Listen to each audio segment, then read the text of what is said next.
আসসালামু আলাইকুম। আপনাদের সামনে আমি নিয়ে এসেছি আজকে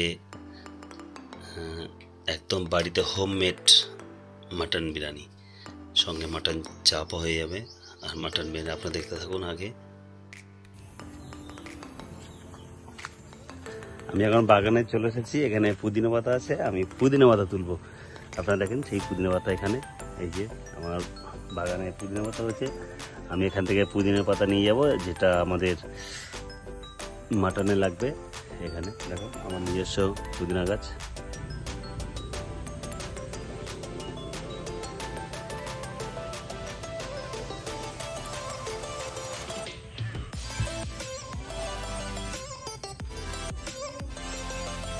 এখানে অনেক যত্ন সহকারে আমি বানিয়েছি পুদিনা গাছগুলো, খুব কষ্ট করে। খুব সুন্দর, দারুণ, দুর্দান্ত সেন্ট, জাস্ট অসাধারণ। আমি এখানে মাটনটা ম্যারিনেট করার জন্য আমি এখানে রেখে দিয়েছি আদা রসুনের পেস্ট, লঙ্কার পেস্ট, টক দই, পুদিনা পাতা, বেরেস্তা। পেঁয়াজটা খুব সুন্দর করে মচমচে করে বেরেস্তাটা বানিয়ে নিয়েছি। এখন ম্যারিনেট করব সবগুলো দিয়ে। লঙ্কা আদা রসুন আমি একসঙ্গেই করে নিয়েছি। আপনারা দেখুন, এটা আমি ম্যারিনেট করবো। একটু বড় বড় পিস করেছি, সুবিধা হবে।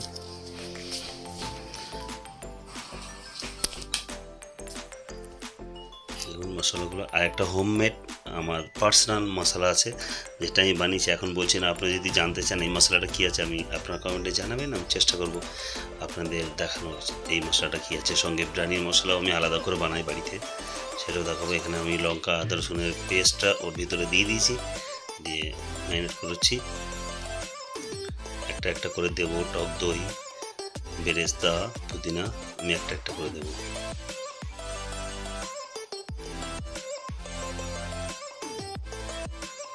সবগুলো দিয়ে খুব সুন্দর করে মাখতে হবে, এটা যেন মাংসের প্রত্যেকটা মাংসে যেন মশলাটা লেগে থাকে। আমি পরে সর্ষের তেলে দেবো। খুব সুন্দর করে এটা মাখানো হচ্ছে। এই যে স্পেশাল মশলা, এই মশলাটা কিন্তু আমি বাড়িতেই বানাই। এটা মাটন চাপের জন্য এগুলো হয়। এটা কিন্তু বিরিয়ানি মশলা, এটা বিরিয়ানি মানে স্পেশাল মশলা আছে, এটা আমরা বাড়িতে বানাই। এটা খুব সুন্দর করে ম্যারিনেট করতে হবে।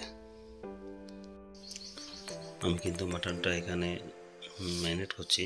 এখানে আমি পুদিনা পাতা দিয়ে দিলাম, নিজের বাড়ির চাষ করা পুদিনা পাতা, বেরেস্তা খুব মচমচে করে, খুব সুন্দর করে। পেঁয়াজটা আমি আগেই বানিয়ে রেখেছিলাম, বেরেস্তাটা বানিয়ে রেখেছি। বেরেস্তাটা দিলে কিন্তু মাটনের কালারটা খুব সুন্দর হয়, টেস্টফুল হয়, খুব টেস্ট। কালারটা দুর্দান্ত হয়। আপনারা অবশ্যই চেষ্টা করবেন বেরেস্তাটা ম্যারিনেটে দেওয়ার জন্য। এখানে লবণে দিলাম সামান্য পরিমাণে, স্বাদ অনুযায়ী। আবার মাখাতে থাকলাম এটা সুন্দর করে মেখে নিতে হবে। একটু সরষের তেল দিলাম সামান্য পরিমাণে, সরষের তেল দিলাম, আবার মেখে নেব। মাখানোটা যত ভালো হবে তো স্বাদ তত সুন্দর হবে, কেন কি মাখানোর উপরটাই ডিপেন্ড করে। পুরো সব মাংসের গায়ে মশলা যেন লেগে থাকে, ভালো হয়। একটু হলুদ, দেবো, একটু শুকনো লঙ্কাও দেবো।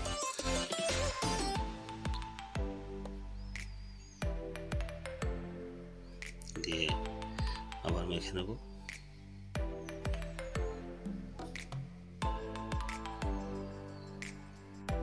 ম্যারিনেটটা মোটামুটি হয়ে গেছে, খুব সুন্দর হয়েছে, কালারটা খুব সুন্দর। আমি কিন্তু টেস্ট করে দেখলাম সব কিছু ঠিকঠাক আছে। এবারে আমি একটা কড়াইয়ে গরম তেল করে নিয়েছি। আমি কিন্তু তেলে বিশাল কিছু মশলা দেবো না। আমি আগে থেকে পেঁয়াজ কুচি কুচি করে কেটে রেখেছিলাম। পেঁয়াজটা আমি গরম তেলে দিয়ে দিলাম। পেঁয়াজটা আমি ভাজছি, একটু ব্রাউন কালার হলে এর ভিতরে আমি মশলা দেবো। দেখি পেঁয়াজটা একটু লাল লাল হয়ে গেছে।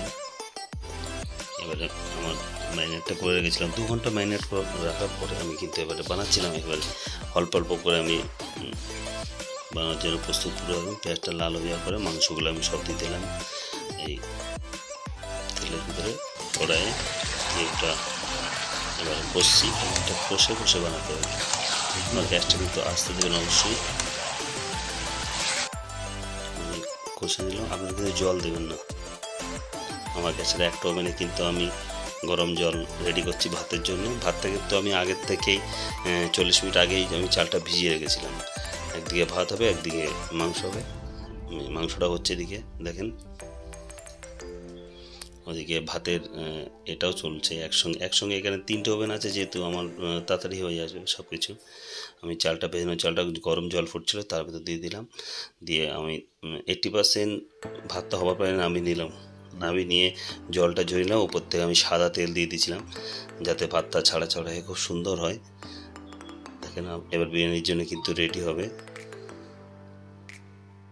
বিরিয়ানি কিন্তু রেডি হবে। এবারে আমি কিন্তু মাংসটা কিন্তু সিদ্ধ হয়ে গেছিলো, আমি অল্প কেটে কেটে দেখিয়েলাম একটু আপনাদের, কেটে কেটে অল্প অল্প করে ভাতটা কিন্তু সাজিয়ে নিচ্ছি। আমি ঘি দিয়েছি হাঁড়িতে আগে, সুন্দর করে ঘি দেওয়ার পরে আমি ভাত দিয়েছি। আমি কিন্তু আলু দিইনি বিরিয়ানিতে, আলু ডিম নেই, ঘি দিয়েছি বেশি করে।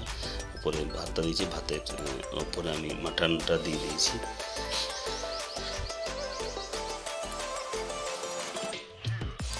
যেহেতু অল্প চাল অল্প মাংস, এটা 1 কেজি চাল আছে, 1200 গ্রাম মাংস।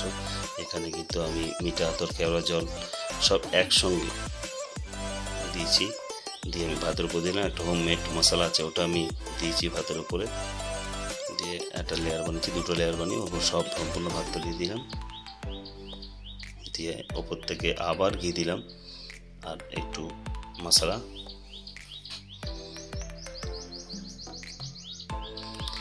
উপরে ভাত দেওয়ার পরে এবার আমি ফুড কালার দিচ্ছি। আমি 2টো কালার ইউজ করি, একটা রেড কালার আর একটা ইয়েলো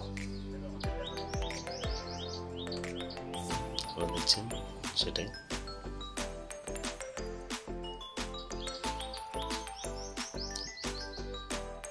এটা দিয়ে দেওয়ার পরে আমি উপর থেকে আবার বেরেস্তা দেবো।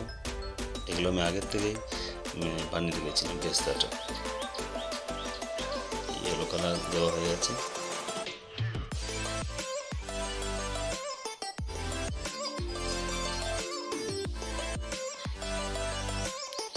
বেরেস্তাটা আমি দিচ্ছি খুব সুন্দর করে, দেখেন বেরেস্তাটা কিন্তু একদম ক্রাঞ্চি। ওপর থেকে আমি ফয়েল পেপার দিয়ে সুন্দর করে এটা বন্ধ করে দেবো। দিয়ে গ্যাসের উপরে তাওয়া বসাবো, তার উপরে ভাতটা বসিয়ে দেবো আধা ঘন্টা কি 40 মিনিট পর। 40 মিনিট পরে আমি ঠিক এরকমই কালার এসে আমি নামিয়ে নিয়েছি ভাতটা। 40 মিনিট পরে দেখেন পুরো একদম ভাব বেরোচ্ছে, আর বিরিয়ানির গন্ধে পুরো রুম ভরপুর, দুর্দান্ত গন্ধ আসে।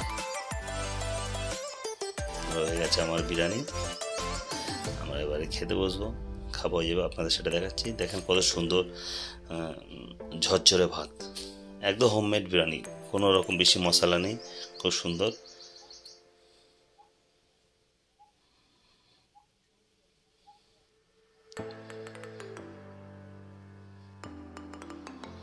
একদম খাবার জন্য প্রস্তুত। দেখুন কত সুন্দর রেডি হয়ে গেল আমার বিরিয়ানি। আপনারা চাইলে এরকম হোমমেড বিরিয়ানি বাড়িতে বানাতে পারেন, অল্প সময় লাগে, খুব বেশি টাইম লাগে না, খুব সুন্দর হয়, টেস্টফুল হয়।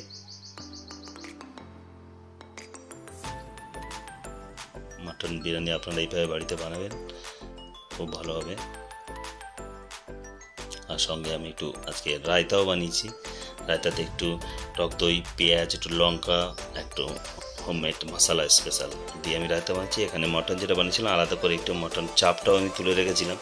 রেডি হয়ে গেছে আমার বিরিয়ানি, দেখেন কত সুন্দর, খাওয়ার জন্য প্রস্তুত আমি, খুব সুন্দর হয়েছে। আর সঙ্গে আমার চাপ।